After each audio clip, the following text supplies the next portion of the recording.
સમગ્ર ગુજરાતની જનતા જાગી ગઈ છે.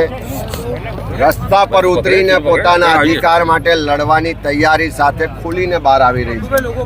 આજે જનાક્રોશ સભામાં કવાંટ છોટાઉદેપુર ખાતે તમે જોઈ શકો છો કે હજારોની સંખ્યામાં અહીંયા આદિવાસી વિસ્તારમાં તમામ યુવાનો, ભાઈઓ, બહેનો, સાથીઓ આજે ખુલીને એકી અવાજે કહી રહ્યા છે કે આ 3 દાયકાના શાસનમાં ખૂબ અન્યાય થયો, ખૂબ અત્યાચાર થયો, ખૂબ આદિવાસીના અધિકારો છીનવ્યા. અમને જળ જંગલ જમીનનો અધિકાર નથી મળતો.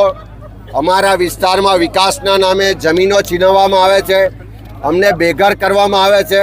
અમારા બાળકોના શિક્ષણની વ્યવસ્થા નથી, અહીંયા આરોગ્યની સેવાઓ નથી, અહીંયા રોજગારની વ્યવસ્થાઓ નથી.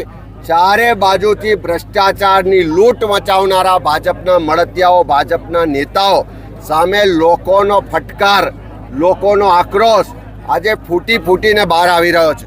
ત્યારે જેમ જેમ જનાક્રોશ યાત્રા ગુજરાતમાં આગળ વધે છે, લોકો સંકલ્પ કરી રહ્યા છે કે ગુજરાતમાં દારૂ ને ડ્રગ્સની બદીનો સંપૂર્ણ સફાયો કરીશું.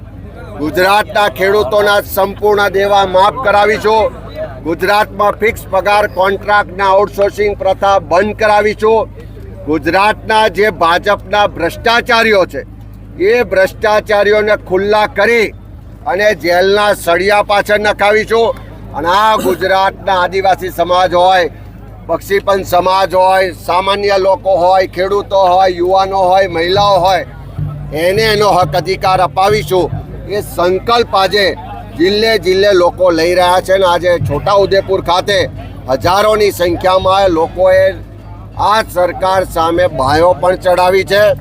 આવનારા સમયમાં રસ્તા પર ઉતરી અને આ સરકારની શાન ઠેકાણે લાવવાનો સંકલ્પ આજે આદિવાસી વિસ્તારના સૌ લોકોએ સાથે મળી